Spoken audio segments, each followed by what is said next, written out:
We are back. Episode number 1 of the Line Change podcast version. It's new. It's not all that new.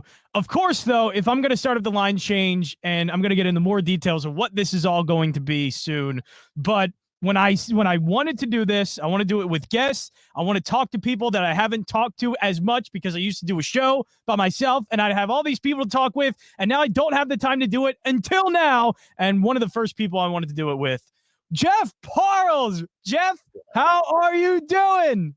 It's great to talk to you. Look, I love you. I love Brace. But the nostalgia going back to 2020. First time I came on with you was week 2 of the 2020 NFL season. Oh my God. The Las Vegas Raiders and Derek Carr and John Gruden. A lot has changed since then. Beat the New Orleans Saints with Sean Payton and Drew Brees. Feels like it was 40 years ago at this point. I know, forever. You have gone through so many career arcs now. Now you're over at South Point. You weren't even with VEASAN at the time. You were with Book It for a little bit. Then you go back to VEASAN, and now you're at South Point.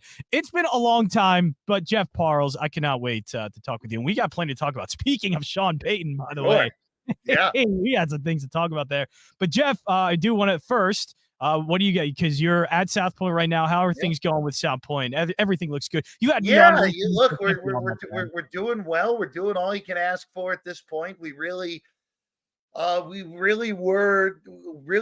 What's the right way to put this without getting myself in trouble here? I don't want to get myself in trouble less than 2 minutes into the podcast. But it was put together quickly. That's the best way to put it. This was put together quickly. And our first show was the opening night of the NFL season. Myself and Vinny Magliulo, one of the best that's ever done it behind the counter. I'm very lucky that Chris Andrews, Jimmy Vaccaro, also at the South Point. Professionalism. Talk to them on a weekly basis on Friday. It's really amazing. Our show, my show, Sports by the Book, is weekdays East Coast time, 6 p.m. So right after you and Sean Brace are done, you can come right over to the South Point studio on YouTube. Watch us on the weekdays, and on weekends are at 11:30 a.m. right now, East Coast time on Saturday and Sunday. Schedule could be subject to change in the near future. We also have other shows as well. John, I don't know if you're a big NASCAR guy. I think you and I probably talked NASCAR a grand total of 0 seconds. Yeah, I don't think so. I appreciate NASCAR. I'm not a NASCAR hater. I used to watch it when I was a kid a lot, but I don't have the time to fit Fair something enough. else in my life like that. So I had to cut off NASCAR. So we now have Gone Racing back home. Brendan Gaughan, of course, the son of the owner of the casino, Michael Gaughan. Brendan, of course, on the NASCAR series, Xfinity Series, whatever it was called beforehand. College teammate of Allen Iverson at Georgetown as well. Mentioned Brendan in his Hall of Fame speech when he went in Springfield a few years back. So there's your Philly connection there. Him and Jeff Motley every Thursdays now. Get you ready for the upcoming NASCAR race. Frank Nicotero with a lighter look at sports at 3 o'clock Eastern time Monday through Friday. And then Race Day Las Vegas, which is a horse racing show. So if a demographic that's older than you and I happens to be listening today, you could tune in Wednesday through Sunday. Yeah, I'm sure my demographic's way old. Very old. Let's have a demographic for this first, John. Yeah, right. I got to get a listener first for that to happen. Let's get a demographic first. 10 a.m. Eastern time, Wednesday through Sunday for round. But I also saw I got a follow recently on TikTok from South Point Studios. So are you going to be a TikTok star now? I have my own TikTok. I think I've used it 6 times. I post videos on there. I understand why people like TikTok, but the amount the more I use it, I the more I understand don't why people like it. I'm not saying I like it. I understand why some people like it. The amount of damage you actually scroll through video. That's what I feel like. I'm getting brain damage every time I'm on TikTok. Yeah, I was going to say the amount of damage between Twitter, now X, and TikTok, the amount of damage that is done to our society is really and Facebook, those 3 sites, and I didn't even include Instagram, those 4 sites, the amount of damage that it's done to our society is we're never going to recover from it. And no, we're too far gone now. we're never going to recover. But look, man, I mean, it's I don't even important. know. Like, I'm not saying that I'm part of it now. I'm in it. No, I mean, look, I'm guilty. I'm guilty. I'm very You guilty. have to I be. scroll And Twitter honestly, way too much. I've been noticing this pattern that I do scroll through X look, way too much. look, man, the industry we're in, it's a necessity. It's a necessity, unfortunately. But hey, look, man, I know. it is. I'm a radio host now. I got to start a podcast on video. What is No, that? I mean, but look, the video podcasts are great. I mean, look, you got the great logo, you got the logo, you got the banner on the bottom, you got the logo on the top right. You're even wearing a Philadelphia shirt. Sean I am. Brace's daily ticket is in there. I Little love also candy, you by have the way. the Met fan with Edwin Diaz and the apple behind me as well. So so it's honestly absolutely perfect to start it off, John. All right, so let's get into some actual sports. I'm sure we'll venture off track multiple times, but the first one being, how about Russell Wilson? Russell Wilson getting released. We thought he wasn't going to be there, but do we think release? Oh I yeah, thought okay. There was no team that was going to be willing to trade. it's just so much dead money, man. Like he just A lot. too much committed money, too much dead money. I don't know why anyone would have given up any assets for him. In all honesty, the fun one, and now that I know that it won't happen, I can at least bring this to the forefront. I was texting with a few friends of mine, like when it was apparent that things were going sideways in Denver. Even when Denver was winning games, like they were doing it with smoke and mirrors last year. Russ's numbers were a mirage. Like you watch him play, like he was not good last year. Did not match the numbers that he was putting up. And he had a very good statistical season, all things considered, after the debacle the year before with Nathaniel Hackett and that brain trust he had around him, or lack thereof, as we know. But I'm not surprised in he got lovely released. New York with the Jets for your. Whatever. That's a different discussion for probably maybe even later in this podcast. But look, Russ is what he is. He's clearly a difficult human being to deal with. I don't think he's a bad guy, but he's clearly an oddball, to say the least, to put it a little politely. I think it's pretty clear looking at it now that Sean Payton and him did not get along, to put it nicely, either. Those are two personalities that just they're complete opposite. Because Russell, totally opposite. So I don't know if I'm right in saying that Russell seems kind of fake, like not a real person. I don't think that's unfair. Interact with people in a very real way. And Sean Payton's just, I mean, he's not that. He's very upfront because he's been upfront throughout this entire process that he wanted to move on from Russell. He didn't like Russell and like made it clear on the Kay Adams show and multiple shows that we're getting another quarterback. They just seem like two very opposite people. Yeah, look, Peyton's from the Parcells tree. They're no nonsense. You know that. And look, I think when it's all said and done, there's a few interesting things with this. Denver screams to me. So there's that 10 to 12, 10 to 13, where in the draft, where Minnesota could very easily be looking for a new quarterback if Kirk Cousins leaves. The Raiders, who need a quarterback. I thought it was a foregone conclusion to be back with Minnesota, and now I think that's a foregone conclusion. I think. Why? I thought it would have been. It's Cousins one is the domino that will really set the tone for this offseason. Because if you're the Vikings, I think at this point, with all the with the first pick that the Bears have and all that cap money and all that. And the way that they with Fields, even if they don't bring him back and bring him Williams with a new offensive coordinator, Shane Waldron came in, who, quite frankly, is a good offensive coordinator. We saw it in Seattle. I mean, I think he's a good, big reason Geno was as good as he was the last 2 years. I expect Chicago to be vastly improved. The Lions were a choke job away from being in the Super Bowl this year.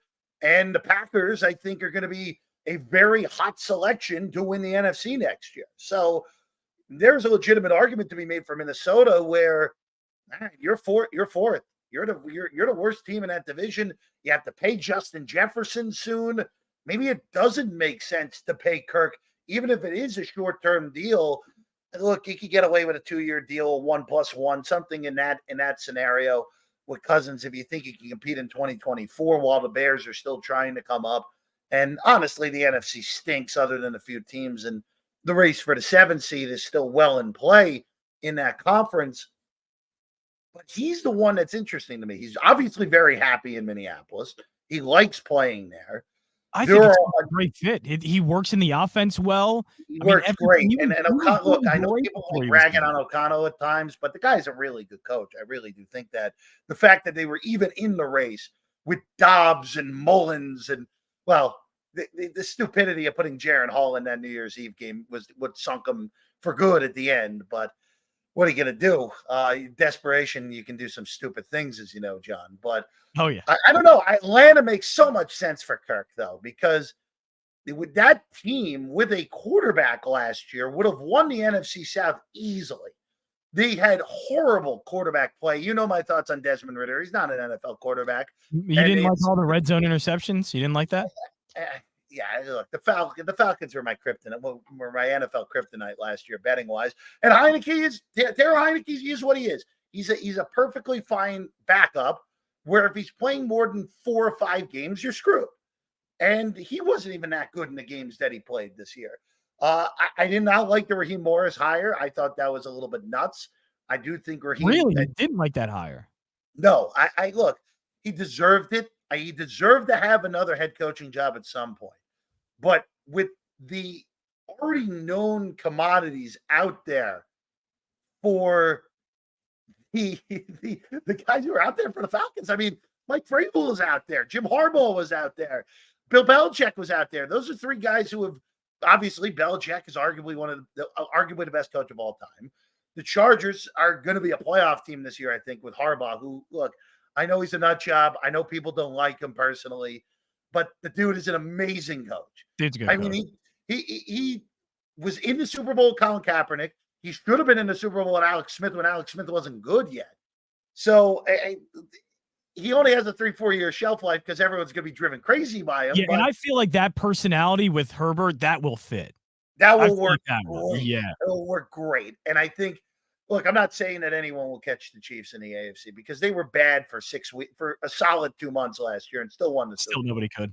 And it doesn't matter. Like the Chargers, for them, get to the playoffs, win a playoff game. That's more than good enough, at least at this point. And maybe by year 2 at Harbaugh, you're competing with Kansas City and making it actually hard for them to win the AFCs for the what seemingly is 25th year in a row. I know it's not that much, but but for Atlanta, going back to that and why this goes in with Cousins, where if they have Mike Vrabel as their coach and you have a guy who's a proven winner, one with Ryan Tannehill, when they were getting the 1 seed, getting the AFC title game as a 6 seed, Tannehill was a worse version of what Kirk Cousins is now with a little more mobility.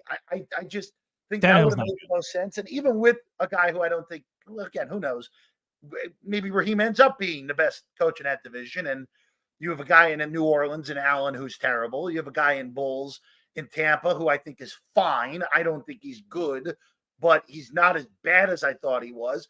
And Canales, we have no idea what he is. But the problem with Carolina is I think Bryce Young stinks. And I don't know if he's able to be salvaged. So, yeah, I think for Cousins, just to put a bow on this and getting it back to Russ, Cousins makes sense in Atlanta. Russ, if Minnesota moved on from Cousins, I would not be shocked if Minnesota goes draft quarterback, bring Russ in to be their starter. I don't think I like that. No. If I were Chicago, but I don't think that's impossible.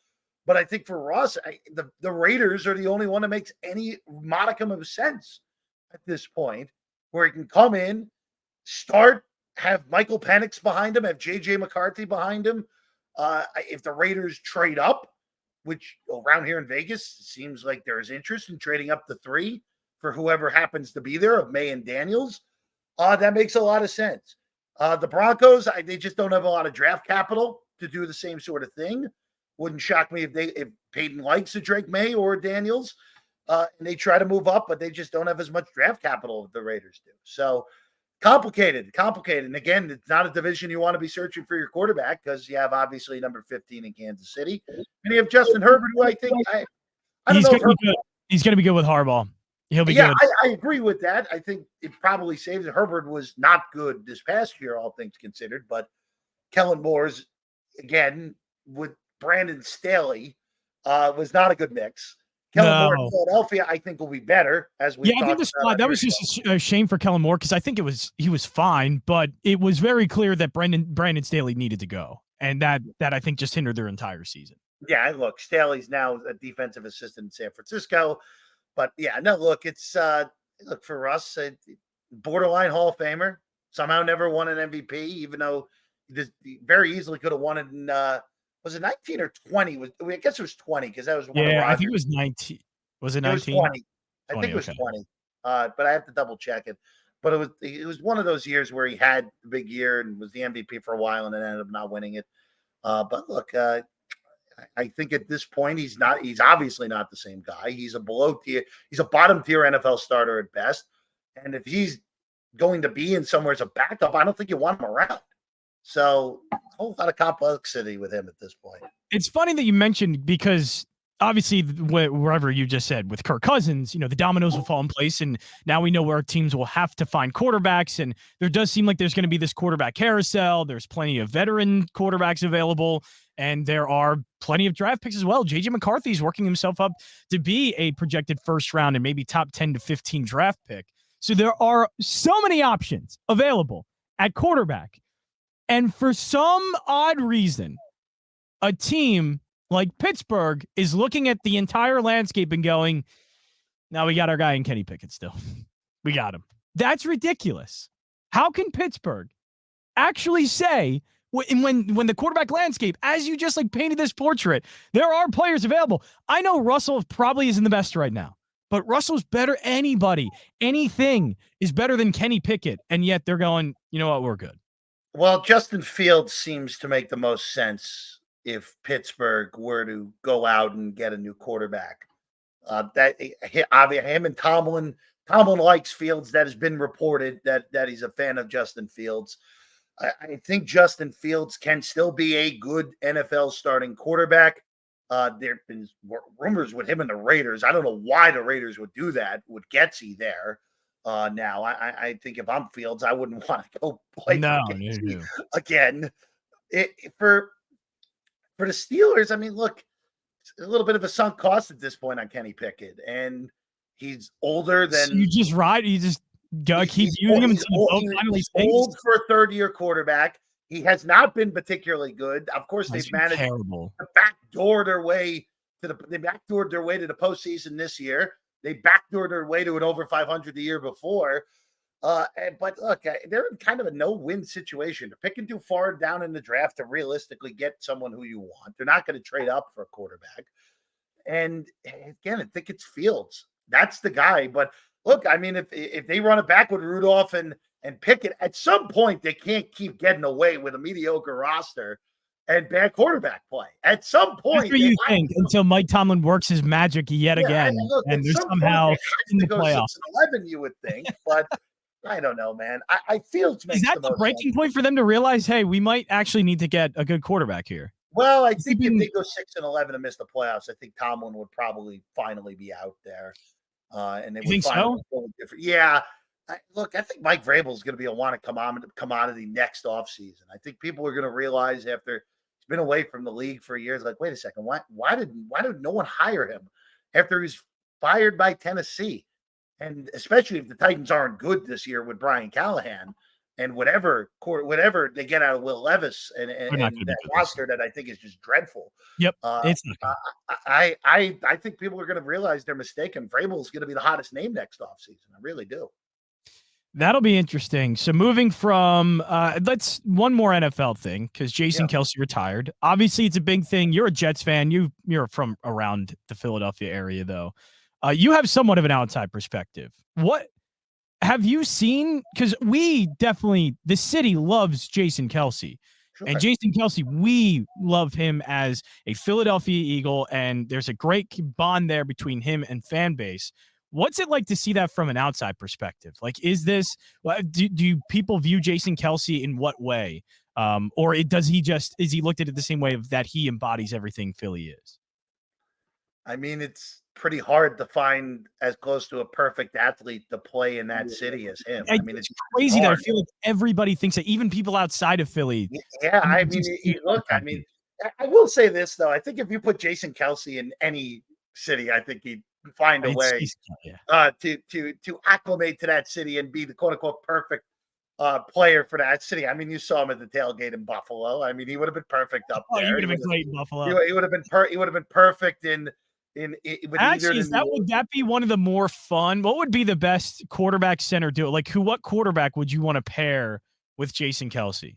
That would be a fun dude. Sorry, I mean it's Mahomes, obvious. that'd be the fun one. Like both Kelce brothers and Mahomes. I mean, absolutely. That'd be a ton of fun. Not even a debate on that. I was thinking Josh Allen would be good. I think they'd be funny together. Yeah, I can't deal. You know my thoughts on the Bills, so we're gonna not bother with that today.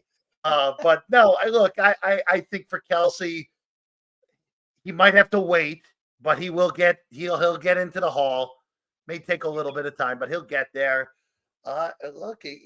When you get an extra boost of being, and look, that offensive line when the Eagles finally busted through and won that Super Bowl, that line was awesome. But he was the cornerstone still, and you don't really say that about centers. It doesn't happen very often in the history of the league. The cornerstone, and look, that's not to besmirch anyone who was on that line, obviously, and that line was amazing all the way through. Yeah. But he's still the rock. He was the rock of that team. He's the rock of the team that made the Super Bowl last year, and before the wheels came off this year, which was clearly not his doing. It was a lot of other BS was going on around, as we know, around the team. But look, an amazing player, an amazing personality. I think for the Eagles' sake, the fact that they prepared for this and that Cam Jurgens is there and will be ready to go, and I think will be a great replacement for Kelce. I think the Eagles, as much as this hurts today, I think the Eagles will be fine without him moving forward. As great of a player as he even was to the final day in the league, they have the pieces that should be able to build out a really good offensive line, draft another interior guy that can slide in or sign someone this offseason. I think the Eagles will be fine, despite it hurting a lot today to lose a guy like Jason Kelce, who obviously will be in Camden. The going from NFL Sundays to Selection Sunday, which will be coming up in a couple of weeks, Jeff Parles. So I want to get into some college basketball. Any team that you're digging right now, as we're getting into conference tournaments, we're getting the mid-major ones this week, then we get the major conference tournaments.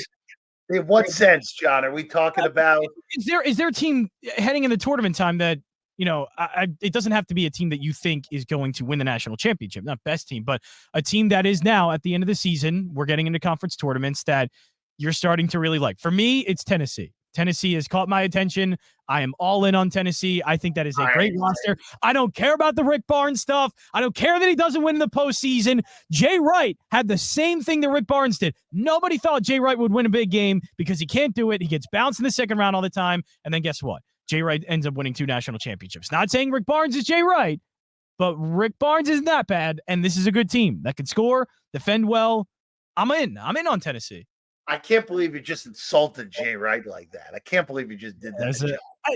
I know. Well, but in all seriousness, though, the one thing that's different with this Tennessee team, as opposed to what Barnes has had in the past, is that this team's offense is significantly better, and it's all because of Dalton Knecht. That's what it is. They finally have. And look, Tennessee teams in the past, like we're going back to Bruce Pearl days, like they had guys who could fill it out. Like Chris Lofton was an amazing college player.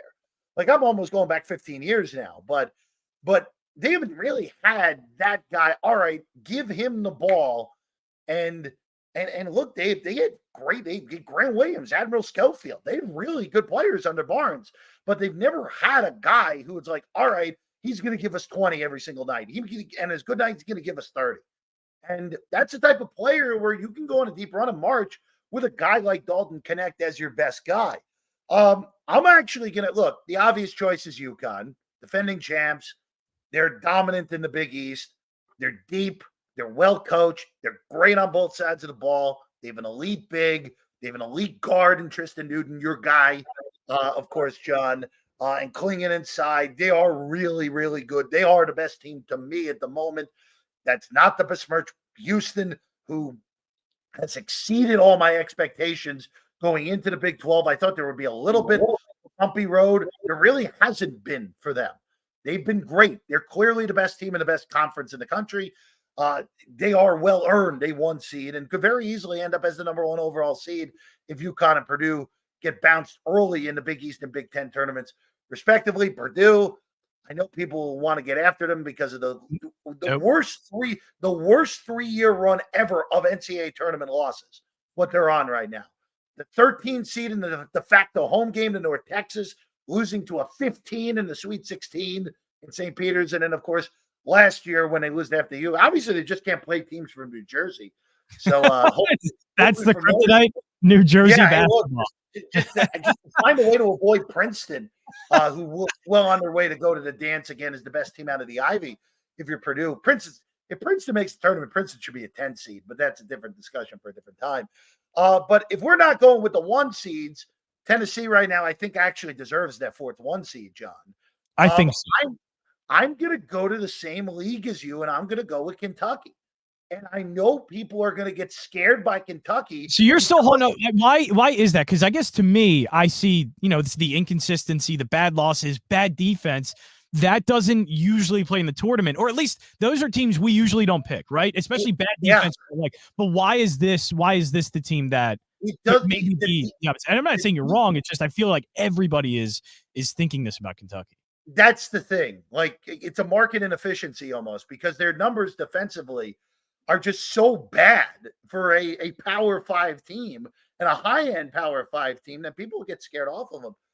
I know what the metrics don't have them one offensively in the country. Alabama has that. I get why that is because Alabama, when they're right, is a bazooka. But that's a team. Alabama's a team that I don't want any part of. No, none. But Kentucky, I watch them, and they're so good on offense. And the biggest thing with them is they can beat you every single way.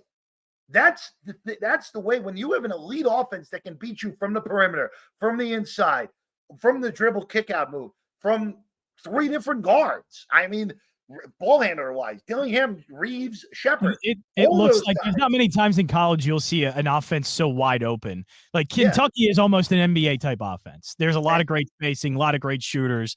They're great. 100%. And Dillingham, to me, is the best player prospect for the NBA draft. He's not going to win the Naismith Award because Edey's going to win every award that exists this year, yet again. But Dillingham is the type of player where you can win with him as your best guy in March. And the fact that Kentucky has Shepard and Reeves behind him, so if Dillingham has an off night, one of those other 2 guards can pick it up. They're good enough inside. When they've needed to during this streak here, where they have the loss to LSU mixed in, but since their loss to Gonzaga, their defense has been more than good enough in the situations where they've needed to be. They didn't need to be against Alabama because the offense in that game put together probably the best offensive performance I've seen in the last 5 years against a real opponent in college hoops. In the Arkansas game, yes, Arkansas scored 102 points. That's a lot of points. That game had 86 possessions. So it's, of course, going to have a ton of points when it's like that. And Arkansas had 6 minutes without a field goal in the second half. So when they needed to get stopped and bone up on defense, they did. So for me, the biggest thing for Kentucky, it's actually going to come down to the bracketing. They're more likely than not either going to be a 4 or a 3, depending on what happens in the SEC tournament and what happens this weekend against Tennessee. They go to Thompson Bowling. If they can pull the upset, they're going to move up a line. If not, they'll probably stay static as a 4. If they get the 4 with UConn, they're screwed. That is the one team that I don't see them being able to beat because UConn will slow them down on offense and Kentucky will have no shot of slowing them down. And even if Kentucky's offense is at an elite level, UConn can beat them in a game that is played in the high 90s. So that's the only matchup that scares me. Purdue, that game will be like a 200-point game because Purdue will be very happy to run with them if they end up with that. And Kentucky, I think, is actually just better athlete-wise and could find a way. Houston's brain might explode in a game against Kentucky. And they wouldn't be That'd with be a good one, though. I'd love to see that physical defense of Houston up against Kentucky. I think know Kentucky, athletically, I'm Kentucky's very maybe happy that overwhelming. Kentucky is an underdog in that game, man. very happily bet And Kentucky's the it dog. makes sense because I think you are right. When I watch them play, it is very NBA like. These guys can get open. They're getting by defenders. So the physicality is great for Houston most of the time. But I feel like Kentucky's athleticism, their talent is just going to be a little 100%. overwhelming if that were to happen. If that 100%. matches up. They're the most. There are They are. reasons They for are also the Kentucky. I one do thing that I understand. will have to say with Kentucky though is their variance is high. Because what happens if they have a bad offensive game and like is a 4 seed and they play, well, I don't know, play like Indiana State. Indiana State's not going to be that low. But like let's say they play like a College of Charleston, who is more than capable on offense. Like they could lose to a 13 seed. Like it's not out of the realm that they could lose to a a team like that. They could lose to a McNeese State. But again, it's also possible they can win a national championship. Their variance is extraordinarily high. It is. I want to move over to. There's a big game this weekend, rivalry game, Duke, North Carolina. I don't hear a lot. Every time I ask a question about national championship or teams that could win, I haven't heard a lot of North Carolina and Duke. Which one would you actually trust more if you had to pick one between the Tar Heels and the Blue Devils? It's pretty funny because Duke's actually ahead of North Carolina on both Ken Pom and Dorvick, which I would not have expected. But that's because North Carolina's offense is the weakest unit between the two teams, which is kind of astounding, isn't it? Wouldn't you have not thought that? I think North Carolina, there are enough guys still on this team that were in the national title game 2 years ago and then flipped around and missed the NCAA tournament last year after being in the title game as an 8 seed the year before. I just think they're the better team. They have better athletes. The question with them is what it was 2 years ago. Was, well, what is Hubert Davis? Do we trust Hubert Davis? And the talent ended up winning out in that run to the Final Four. Of course, mixed in there, they had that obscene game against Baylor where they put the 26-point lead and almost lost it altogether. But look, I think they are more apt to have a further run than Duke. I'm not saying Duke can't have a big run. I think Shire's a pretty good coach, actually. I don't think this team, even with all the big time recruits, this team doesn't scream, hey, top 5 talent like the recruiting classes would show. I think they're very good. I think they're clearly a top 15 team. I think they're clearly a team that, with the right draw, could very easily make it to Glendale and make the Final Four. But North Carolina, I don't think either of them win it all. I'm not even sure if either of them make the Final Four. Yeah, But that's I the would thing. lean The UNC. top 10 teams almost all year, they do have good wins. They seem talented, but yeah, every time I hear those teams brought up, it's not talking about them like, oh, I've heard about Tennessee recently, or I hear even Kentucky gets more love than North Carolina and Duke. I just found it very odd that these just seem to be like left out. It's interesting. Look, I will say this just to throw out a few more teams real quick, John. I don't buy Marquette at all. I don't buy them at all. No, If really. we're looking at Big East teams. No, I think they look. They'll beat the 15 or the 14 seed pretty handily because those type of teams will just melt. And we saw with Vermont last year, who look, Vermont by every account was a very strong 15 seed a year ago, and they couldn't handle the defense. They just kept turning the ball over in that game against Marquette. But good 7 seed, good 6 seed. I'll be taking them against Marquette. I like Creighton. The one concern with Creighton is they are very dependent on good shooting games. And a lot of those good shooting games that come at home, which scares me a little bit. They're going to be matchup dependent. But they are one of the teams that matches up as well as anyone with Purdue, just because they have guards that can guard the perimeter well. And Kalkbrenner's one of the few big bodies that can match up with Edey. So they're dangerous if we're keeping it in the Big East. And it's so amazing. I'm usually not someone who's like, oh, forget the defenses here. Illinois is another team that grades out poorly on defense. So bad on defense. Don't do this, Jeff. Illinois is actually worse than Kentucky on defense, which is so kind bad. of amazing. But every time I watch Illinois, that's just another team that can really fill it up. And I'm okay with this year's a little bit different than in the past. If you are elite at something, which Illinois is elite on offense, go try to beat the team. Go try to beat everyone 105-95. Go ahead and do it. Make the teams that are not used to scoring the basketball at will, make them beat you that in your fashion, control the tempo. And look, that type of team, same deal with Kentucky, can be apt to get bounced because they have a crappy shooting night, and it can happen for sure. But I'm totally opposite of what I usually am here this year. Usually I like those teams that both their top 30 on offense and defense. They're as good as it gets on both sides of the ball. But this year I do gravitate to the teams that are elite on offense, and I'd rather be trying to outscore people this year more so than ever in college hoops. Yeah, I think what you're saying is kind of true there. Is we're looking for, the well-rounded teams. We usually look for a certain rating on KenPom rankings of where they are offensively and defensively. There's only one or two teams that I would consider that perfect one that we always look for. I think you're right, and maybe we just switch our thinking and look at something elite, and elite offense could end up working in a tournament. Well, like right this. now, John, at least historically speaking, if you're top 20 in both offensive adjusted and defensive adjusted on KenPom, you're one of the favorites, if not the favorite, to win it all. This year, right now, Houston, UConn, Arizona, Tennessee, Auburn, who we haven't mentioned at all. Also, Auburn, okay. Duke and Marquette are the teams that fit that billing. Purdue barely misses being 21st on defense. And North Carolina barely misses with being 26th on offense. So it's a bigger group than usual. Auburn's an interesting team too. I just don't think their talent's good enough to win 6 straight. And that's not to say they have weak talent. I just like teams better than them this year. And then Arizona, we haven't neither of us have mentioned them. I think Tommy Lloyd's terrible. Personally, I think he's a terrible in-game coach. That's my favorite thing about you, Parles. You have no problem saying a coach is terrible. No, you love pointing out terrible coaches no matter the sport. I love it. That terrible coaching and terrible officiating are two of my favorites. If you're a coach, Jeff Parles is your number one hater. but for Arizona, this is the 3rd year running where you could argue they're the most talented team in the country. You could argue that.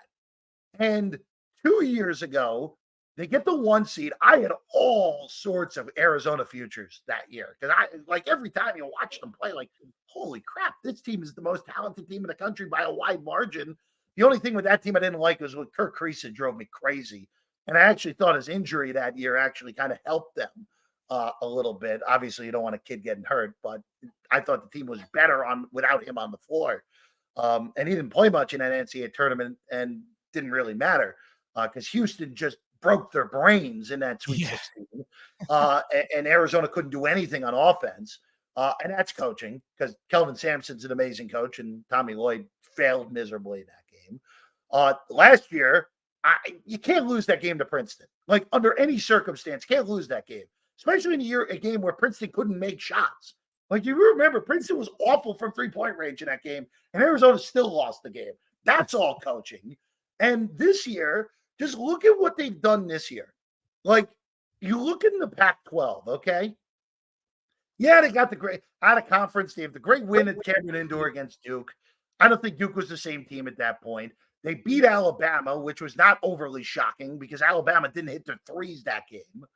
So perfect type You're of match. onto something with this because I do remember looking at Arizona's schedule recently and the teams that they beat. It's not all that impressive. Well, look, that's very early in the season, though. They have seen much. They have 4 wins that would count as all right. These are moving wins. At Duke, maybe as good of a win anyone has all year. Period. That Alabama game on a game that was in Phoenix. They beat Michigan State on a true neutral. I think that was in Palm Springs, and they destroyed Wisconsin. Who Wisconsin at this point I think is an 8 seed. I don't think Wisconsin's anywhere near as good as they were earlier in the year. They lost to Purdue in an essential road game in Indy. Nothing wrong with that. I was at the FAU game. Arizona dominated them for the first 20 minutes. And then coming out of the half, FAU destroyed them. And I was like, wait a second. Did Tommy Lloyd do anything in the locker room here? Dusty May totally outcoached him. That was also, and the other thing with Arizona that drives me crazy is Caleb Hubb's a really good player. But they are so reliant on him hero balling at the end of the game. And that also comes down to coaching. And also, if you look at the way they played in the Pac-12, look, they lost to Stanford. That was just a bad game. It's just a bad game. It happens. They lost to Oregon State. they didn't look ready to play that game because Oregon State led that game the whole way, and then Arizona had the frantic comeback at the end, and then Lucas threw a ridiculous shot to win the game at the buzzer. If that game went to overtime, Arizona would have won the game by 15 because Oregon State was just totally bounced, totally done with their energy at that point. But then the losses that alarm me are the two Wazoo losses. Yeah, that's the one. That's the alarming one. That's the one other reasonable team. The only other clear NCAA tournament team in that league is Washington State. And they're very well coached. Kyle Smith has gone with the new market inefficiency is, you know what? We're just going to be as huge as humanly possible, which should, in all honesty, not bother Arizona because Arizona is big. Arizona's a big basketball team. And that being huge and somewhat unathletic like Wazoo is should not bother Arizona. And Wazoo beat them twice as double-digit dogs in both games. And that's where I found concern. That scares me if I'm an Arizona backer here because the only other good team that happens to be well coached beats you twice. That's on the coach too. Again, look, Arizona probably will win the Pac-12 tournament here in Vegas. They very easily could end up with that fourth number 1 seed. But that's a team I want no part of to make a deep run because they have a coach that Scott Drew was the guy I always picked on in the past. I moved off of that. Because at least for Scott Drew, like Baylor's program was a disaster when he inherited it. Like we know the backstory on that.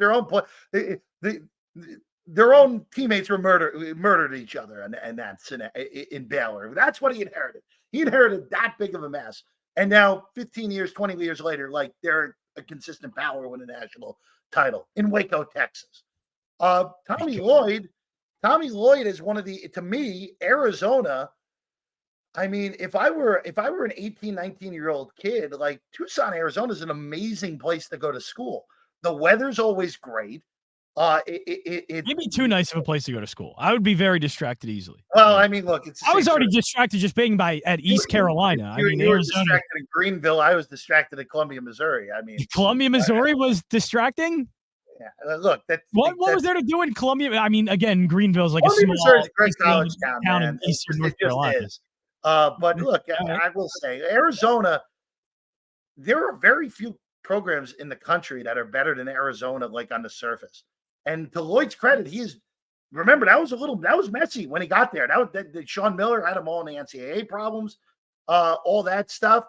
But man, Arizona at this point, John, they should have more to show for what they have and the amount of talent that he's accumulated there the last 3 years.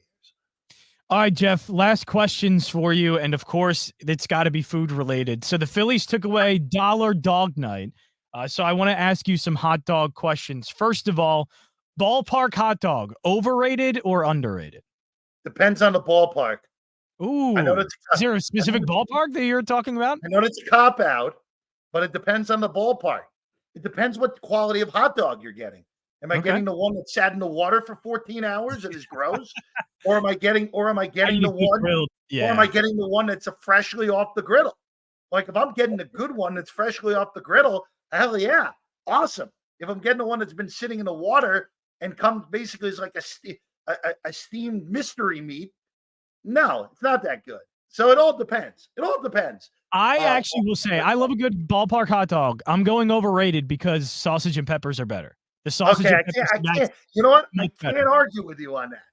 I can't because everybody thinks, oh, hot dog. No, go get the sausage. It's so much better, crisp. It's awesome. So, all right, overrated, underrated hot dog. Dollar Dog Night, overrated or underrated? Depends on the rules. If they well, the caveat with the Phillies had the long lines, and it was taking a while to get hot dogs. So is that let you order like enough to sustain yourself for a few innings, so you can get back on the line and wait another few innings to get more? Great. I will say those lines were nuts. I know. I think it is disgraceful that the Phillies got rid of it. Personally, I think it's disgraceful. We need things in this era of inflation that are priced like 1962. I'm good with that. To be $1 again, damn it! I need my hot dog. I will say though, the Phillies the one thing, the BOGO thing's not bad, but they needed to make it a BOGO.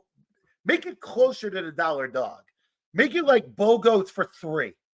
So, all right, yes, you're paying more technically, but the consumer's like, all right, you know what? It's only 50 cents more a hot dog when it's all said and done. You're thinking this would be a 5 or 3 hot dogs for $5 is what you're saying. Something like that. Yeah, okay. or 2 for $3 or something like that. Like 2 for $3 would be nice. Yeah. 4 for $6. I'd have no problem with that if you did that, John. All right. And last hot dog related questions. How many could you eat in 9 innings? Oh, wow. So you want a fun one here? Absolutely. Sean Bryce also has a weird hot dog story where he got grossed out and I think ended up puking because of too much hot dog consumption. So I was going to say, you're going to stop the weird hot dog story when everyone's mind raised at that point. In all seriousness, John. So we actually had this sort of discussion in the studio recently, and two of our tech guys, Caden and Sean. And Caden was talking just all sorts of smack that he could eat 3. So at the South Point, we have the Vienna beef hot dog cart. It's $1.50. Oh, nice. Yeah, that's great. For $1.50, it's hard to beat. So Caden basically was like, I can eat 1 of these in 15 seconds and 3 of these in a minute. Oh, I was like, 3 in a minute? Chance. No chance. The bun he did dry run last week. He's going to do it. He's going to do it this upcoming Thursday after doing a dry run last week where he ate 1 in 54 seconds. So he has no chance of doing either of them. Sean, how could somebody be that overconfident in eating a hot dog? It was the most ridiculous oversell I've ever heard. Almost. It's very ridiculous. And then just badly failing. So if we're okay, so is the question how many can I eat without throwing up, or how many can I eat? Oh, without throwing up. Without throwing up. In a 9-inning game. So if we were talking about in the past, John, when baseball games were interminable, I would say that I could very easily in a 9-inning game assume 3 hours and 15 minutes for something like that. I got to do some math real quick. Why are you doing the math on this? Yeah, I would say a person would have just answered me. Oh, I could maybe do 5. No, it's important. You're doing science. You're bringing out algebra to figure this one out. In the old school day of a regular sized hot dog, I could do 12. Now I think we're down to 1 per inning at most because the game is a half hour at least shorter. I think 1 per inning. If I were really trying to do it, I could do 1 per inning. I think that's what we could do. So I don't know if I could do that. I feel like I would not feel good afterwards, John. I can tell you that. Hot dog taste is way too strong. I love hot dogs, but after a few of them, that is a disgusting thing to. But here's the thing: you have to vary your taste buds. So what you do? How do I do that? What kind of superpower do you have to vary? How do I change my taste? You change your condiments, and I think most importantly, though, let's say we're doing this at Citizens Bank, okay? Is Chicky and Pete still out there? Yeah. Still in Ashburn Alley? All right. You go to Chicky and Pete's.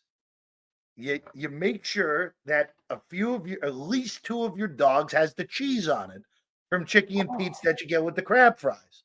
Oh, so why are you adding cheese into this? That make it worse. You have to change the taste buds. This is insane.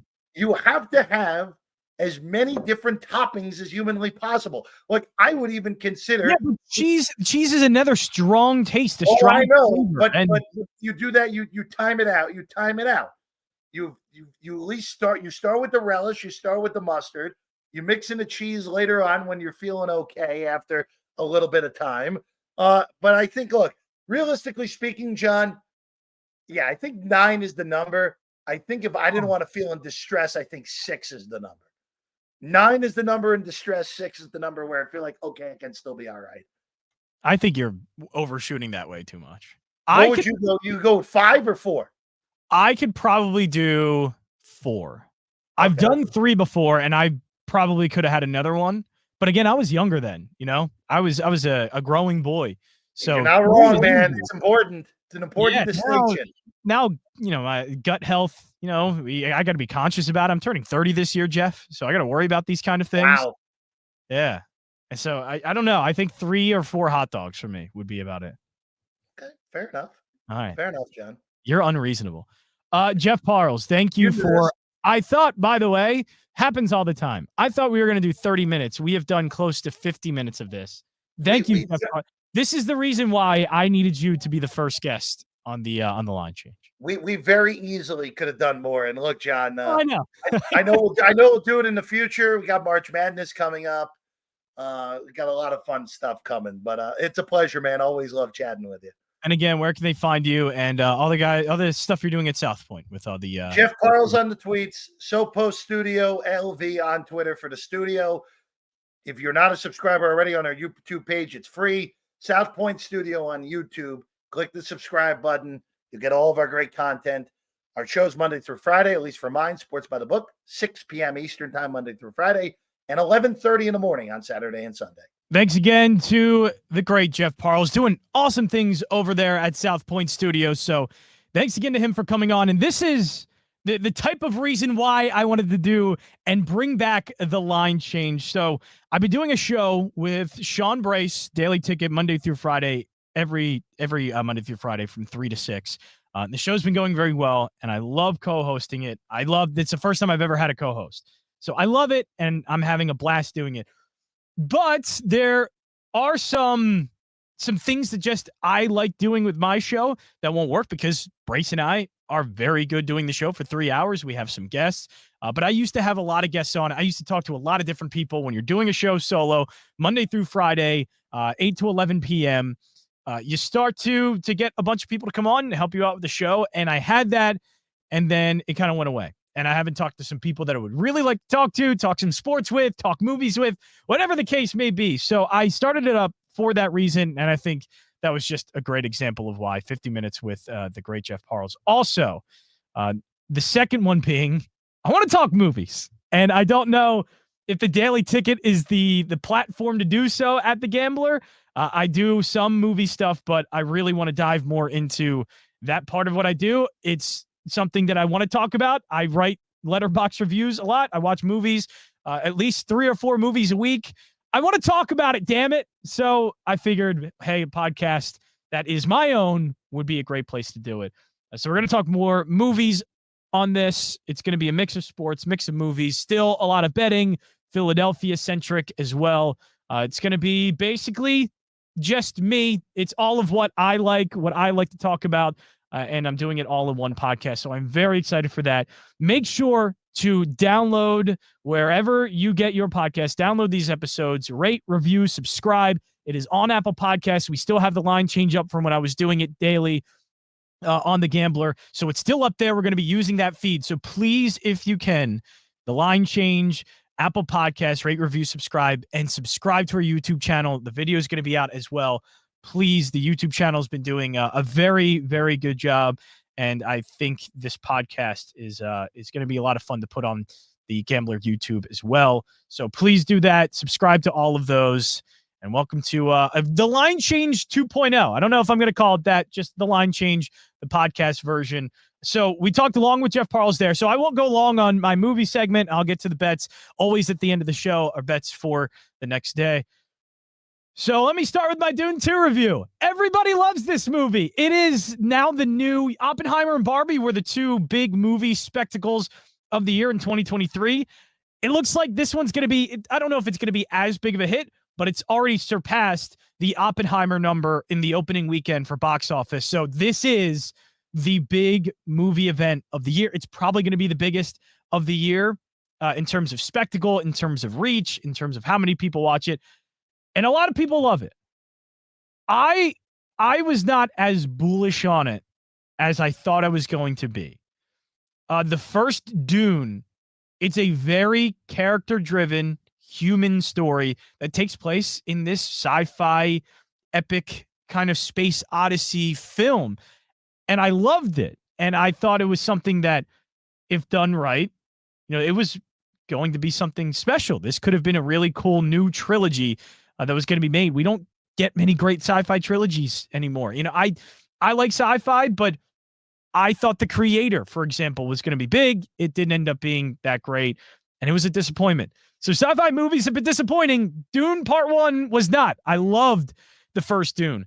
Here comes the second one, which it is inherently going to be bigger. It's going to be more epic. It's going to be bigger battles because we're getting into more now.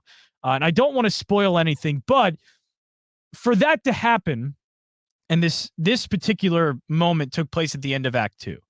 And we're getting to a point with Timothée Chalamet's character, Paul, that there is a decision to be made. And I was anticipating something good because that's what Dune Part 1 was to me. And that's what I was hoping to get out of Dune Part 2. That although the battles and the scale of it is epic, that this can still maintain a very grounded type of storytelling and a very character-driven one, human one. And I don't think we got that. Instead, it was a very brushed over reasoning for this big change to take place that led into this giant, epic Act 3. And so I had that problem from the beginning. I watched it, and the entire third act, I'm going, I don't know if this is for me. I don't know if this is for me. And I was loving everything up to that point, and just, I don't know if this is exactly what I wanted. But it's hard not to get captured by the scenes, how large they were, how beautiful the cinematography was. The performances from all of the actors were fun. Austin Butler was fantastic. Zendaya was fantastic. Timothée Chalamet, Florence Pugh. I mean, these are some of the best actors and actresses going in Hollywood right now. And I thought they were doing incredible work you don't usually see. Timothée Chalamet in the last movie I saw was Willy Wonka. And here he is now, this charismatic leader. It's wild, the shift that he makes in the movie.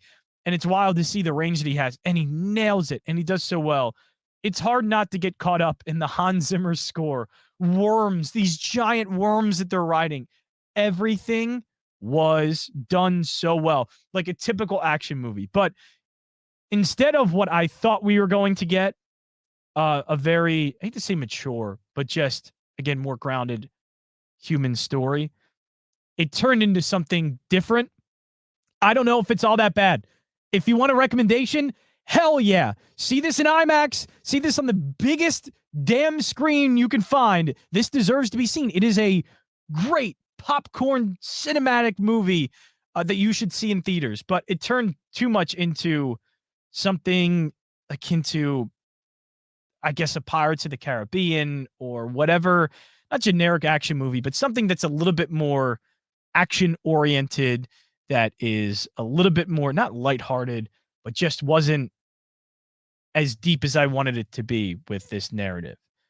It ended up being more just like a theme park, almost what you get out of Marvel, but Marvel done very well. That's fine. Wasn't for me. I gave it a 4 out of 5 on Letterboxd. Again, you can follow my Letterboxd at jjansen34. It was good. Again, go see it. See it on the biggest screen with the biggest sound system you could find. It is a great cinematic experience, just not one that I thought we were going to get. And that disappointed me a little bit. So we'll have more movies. The Oscars, by the way, are this weekend. So a great time to start up a sports movie podcast when we have NCAA tournaments coming up, March Madness, all of that, and then also the Oscars as well. So we'll get into some of that, my predictions for the Oscars. Speaking of predictions, best bets for Tuesday, March 5th. I have 3 of them on the college hardwood for right now. It's probably just going to be mostly college basketball. First one, Providence and Georgetown. I like the Friars here against Georgetown. Friars off of a tough loss on the road against the Villanova Wildcats. Villanova played an excellent game, but Georgetown just isn't good. 6.5 is not a big enough number. I think Providence is going to have a bounce back here, and Georgetown, again, just is not very good. So I think this is too low of a number. Anytime a team like Providence is playing Georgetown, heck, that should be triple digits. I think the Wildcats, Villanova, were very close to triple digits on the road in Georgetown, if I'm not mistaken. I just think it's too low, so I'm taking the Providence Friars. Also, it's just the spot. I know it's a little bit stinky, but Notre Dame has actually been covering a lot lately. They've been winning a lot lately. They are 3-1 against ranked teams. They are 7-3 on the road. They're not bad, and they've been covering. I think they covered their last 5 games. So this is a team that's playing solid basketball, probably the best basketball they've been playing all season. Not a great team. And North Carolina is good, but it's the spot. And North Carolina this weekend is playing Duke. It is always a spot to me to take. Try and take the opposite. Now, it's not perfect all the time. That is not always going to hit the team that is playing UNC or Duke right before the rivalry game between those two teams. The look ahead doesn't always work. But this look ahead spot, I think, will. Notre Dame is playing well. North Carolina is going to be looking ahead to Duke. 15.5 is a lot of points. I think this one could be a little bit more slower. North Carolina offensively may struggle a little bit. 15.5 points I am taking with the Fighting Irish. Last one. Now, this one's a little bit tricky because Cincinnati has been playing well. But I think some of the numbers are skewed here a little bit with Oklahoma. Oklahoma is the 4-point favorite against Cincinnati. Numbers are a little skewed because Oklahoma has played a gauntlet of a schedule recently. The last 5 games for Oklahoma have been squeezed in there is Oklahoma State, but it's been against the top teams in the Big 12. They had a loss on the road against Baylor. They had a loss against Kansas. They had a loss against Iowa State. They had a loss against Houston. Those are not just some of the top teams in the Big 12. Those are some of the best teams in college basketball. I think you might be getting a discounted number here. I think Oklahoma is better than Cincinnati. Oklahoma is better offensively. Cincinnati's a little bit better defensively. And if you look at the adjusted defensive efficiency numbers over at KenPom, but still very close. Oklahoma is better offensively. And again, numbers to me are a little bit skewed because the last 5, they have played against some really tough opponents. Cincinnati, to me, is not that good. Their last 5, a close win against UCF. UCF's not very good. Oklahoma State, they lost to. TCU. Houston, obviously a very tough game. And then a short win against Kansas State. They are struggling against the middle of the conference. This is a new season for them in the Big 12. I think they might be fading out a little bit here. I like Oklahoma in this spot. Again, there's not really too many numbers that would back it up because the KenPom rankings are very close. Oklahoma doesn't look like they're playing well. Again, I feel like being at home and not against one of the top Big 12 opponents, this is going to be a bit of a get-right spot for Oklahoma. So I'm taking the Oklahoma Sooners laying the 4 as well. That is it for episode number 1 of the Line Change podcast. Thank you so much for tuning in.